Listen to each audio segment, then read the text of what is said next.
میں کہتا ہوں ایک گھر میں صبح کا آغاز سجدوں سے ہوتا ہے، پھر سورہ یاسین کی تلاوت کی جاتی ہے، سارا دن گھر کے اندر محبت، چاشنی اور پیار سے افراد خانہ کا وقت گزرتا ہے، کمائی کر کے لانے والا گھر کا کفیل رزق حلال لا کے اپنے بچوں کو کھلاتا ہے، نظر کی پاکیزگی اور خیالوں کی طہارت کا سامان ہوتا ہے، شام کو سورہ واقعہ پڑھی جاتی ہے، سونے سے قبل سورہ ملک کی تلاوت ہوتی ہے، دہلیز پہ آنے والے سائل کو جھڑکا نہیں جاتا، مہمان کی عزت کی جاتی ہے، تکریم دی جاتی ہے، گھر کو صاف ستھرا رکھا جاتا ہے، قرآن کی تلاوت کی مہک پھیلی ہوتی ہے گھر میں،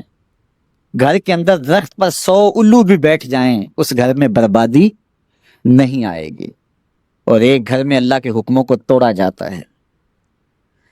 افراد خانہ ایک دوسرے کو گالم گلوچ کرتے ہیں، قرآن کبھی کھول کے کسی نے نہیں دیکھا، سجدے کی کسی کو توفیق نہیں ہوئی، تو گھر کے اندر جو مرضی رکھ لیں برکت نہیں ہوگی۔ میاں یہ تو تمہارے اعمال کا نتیجہ تھا، لیکن تم نے لگا دیا الو کے کھاتے کہ الو بیٹھ گیا، یہ سب کچھ بربادی ہوئی، تم نے وعدے توڑے، تم نے لوگوں کو 2 نمبر مال دیا، اس لیے تمہاری فیکٹری برباد ہوئی، اس لیے تمہاری دکان نہیں چل رہی، کہ تم کہتے کچھ ہو دیتے کچھ ہو، ایک مرتبہ جو دھوکہ کھاتا ہے وہ دوبارہ تمہاری دکان پہ نہیں آتا۔ یہ الو کا کام نہیں ہے، یہ تمہارے نفس کے الو کا کام ہے، لیکن تم نے الو پہ مر کے کسی منحوسا، یہ فلاں منحوسا ہماری دکان پہ آئی صبح، آج سارا دن گاہک ہی نہیں آیا، کیا فلسفہ تم نے تراشا؟ تو فرمایا ولا ہامہ، الو بھی کوئی چیز نہیں، ولا سفرا، اور نہ ہی سفر کا مہینہ کوئی چیز ہے کہ آپ سفر کے مہینے کے نام لگا کر کے کسی چیز کا انکار کر دیں، یہ اللہ کی طرف سے ہے جو تمہیں نصیب ہوتا ہے۔ وَإِن يَمْسَسْكَ اللَّهُ بِضُرٍّ فَلَا كَاشِفَ لَهُ إِلَّا هُوَ، اللہ تعالیٰ تمہیں کوئی نقصان پہنچانا چاہے تو کوئی اس نقصان کو دور نہیں کر سکتا سوائے اللہ کے، اور اگر اللہ تمہیں کوئی بھلائی دینا چاہے، تمہیں بہتری عطا کرنا چاہے، فلا راد لفضلہ، اللہ کے فضل کو کوئی واپس بھی نہیں کر سکتا، لٹا بھی نہیں سکتا، اللہ کے فضل کو کوئی ٹال بھی نہیں سکتا، سارا زمانہ لگ جائے کسی شخص کو نقصان پہنچانے کے لیے، لیکن اللہ کی نصرت اسے نصیب ہو، کوئی بال بھی بیکا نہیں کر سکتا، سارا زمانہ کسی کو فائدہ دینے میں لگا رہے، لیکن اللہ نہ چاہے تو ایک ذرے کا فائدہ بھی نہیں پہنچا سکتے۔ ایسا ہوتا ہے نا کہ مریض بہت دولت مند ہے اور اعلیٰ سے اعلیٰ علاج گاہ میں اس کو پہنچا دیا گیا، ہر وقت 5-6 ڈاکٹر اوپر کھڑے ہیں، ایک ایک سانس کو کنٹرول کرنے کی کوشش کرتے ہیں، کئی مشینوں کے اندر ایک ایک چیز کا ہر وقت ٹیسٹ ہو رہا ہے، لیکن موت آئی تو سارے ڈاکٹر ایک سانس کی بھیک بھی نہیں دے سکتے۔ اور دوسرا بیمار پڑا ہے، ہاسپٹل والوں نے بھی جواب دے دیا، اس غریب کو کسی پرواہ نہیں کی ہے،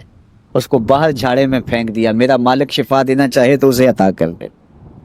شفا اللہ کے پاس ہے، موت اللہ کے پاس ہے، زندگی اللہ کے پاس ہے، خیر اللہ کے پاس ہے، وہ جس کو جو چاہے عطا کرے۔ اپنے عقیدوں کو مضبوط کرو، اللہ پر توکل کرو، اللہ پر بھروسہ کرو، وہ چاہے تو ہوتا ہے، وہ نہ چاہے تو کچھ نہیں ہوتا، اس کے چاہنے سے ہے اور اس کے نہ چاہنے سے نہیں ہے، اس لیے اس کے چاہنے سے خیر ملتی ہے، اس کو خیر چاہے تو خیر ملتی ہے، اور اگر وہ کسی کی خیر نہ چاہے تو سارا زمانہ بھی لگ جائے تو خیر نہ۔ لوگ کہتے ہیں کہ الو آ گیا، اور جہاں الو ہوتا ہے وہاں اجاڑ ہوتا ہے، یہ بربادی کی علامت ہے، الو استعارہ بنا لیا بربادی کا، اور یہ ہمارا خود ساختہ ایک تصور ہے کہ جس جگہ پہ الو بولیں، الو بیٹھیں تو وہاں بربادی آ جاتی ہے۔ عجیب فلسفہ گھڑ لیا، الو کے بولنے سے بربادی کیسے آئے گی؟ اور اندر کا نفس الو بن گیا تو پھر بربادی آئے گی۔ اس کو دیکھو کہ وہ خراب تو نہیں ہو گیا۔ لوگ آکسیجن سے سانس لیتے ہیں، لیکن مسلمان حضور کی محبت سے سانس لیتے ہیں، ان کا جینا مرنا حضور کے نام سے ہے۔ محبوب کریم صلی اللہ علیہ وسلم کی آبرو، حضور کی عزت، حضور کی ناموس کائنات کا سب سے قیمتی اثاثہ اور سب سے قیمتی سرمایہ ہے۔ گزشتہ کئی صدیوں سے مغرب باقاعدہ تحریک کے طور پہ حضور علیہ السلام کی ناموس پہ حملہ آور ہے، لیکن گزشتہ ایک عشرے سے بہت زیادہ اس میں شدت پیدا ہو گئی ہے، اور آقا کریم علیہ السلام کی ناموس اور حضور کی آبرو پر وہ مختلف ذرائع سے حملہ آور ہو رہے ہیں۔ یہ ایسا کیوں ہے؟ اس کا سبب مسلمانوں کی کمزوری، باہمی انتشار، فرقہ واریت، بد عملی، جہاد گریزی اور مسلم حکمرانوں کا فرنگی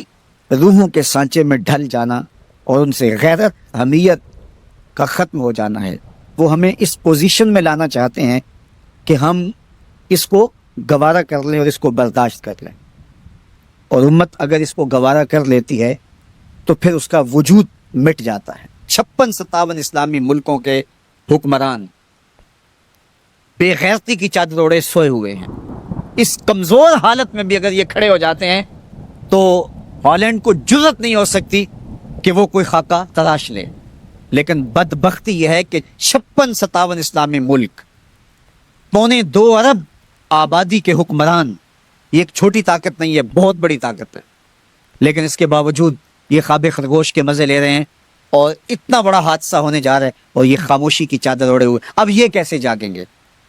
تو ان کو عوام سے بیداری ملے گی، عوام جب ان کے خلاف کھڑی ہوگی پوری قوت کے ساتھ، احتجاج ریکارڈ کروائے گی، تو یہ ایک میسج ہے کہ مت سمجھنا کہ یہ چند لوگوں کا مسئلہ ہے، یہ 2 ارب مسلمانوں کا مسئلہ ہے۔ وہ سب کچھ گوارا کر سکتے ہیں، اپنے آقا کی ناموس پہ حملہ گوارا نہیں کر سکتے، اور تمام طبقات آگے بڑھیں تو اس سے میسج اچھا جائے گا، اس سے جو ہے وہ پیغام اچھا جائے گا۔ نبی رحمت پر جس نوعیت کے اعتراضات ہوں اسی نوعیت کے جوابات دیجیے۔ اسی طرح دشمن جس میدان کو اختیار کرے اس میدان میں جواب دینا چاہیے۔ جو چیز تسلسل کے ساتھ ہوتی ہے انسان اس کا عادی ہو جاتا ہے،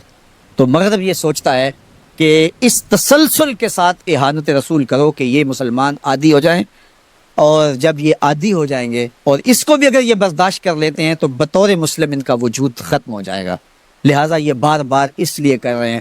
لیکن مغرب اچھی طرح سن لے کہ ہم ہر دکھ جھیل لیتے ہیں، ہم ہر تکلیف گوارا کر لیتے ہیں، ہماری کمزوریاں، ہماری مداحنتیں، ہمارا بہت کچھ بہت امور میں ہے، لیکن حضور علیہ السلام کے نام پر کبھی بھی یہ امت کمزور نہیں ہوئی۔ اس امت نے عمل میں تو کمزوری دکھائی ہے، اس امت میں اور معاملات میں تو کمزوری دکھائی ہے، لیکن جب ان سے عشق رسول کا امتحان لیا گیا تو یہ پورے 100 نمبر لے کے پاس۔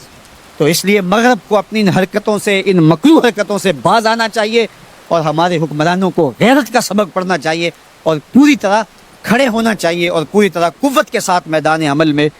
موجود ہونا چاہیے۔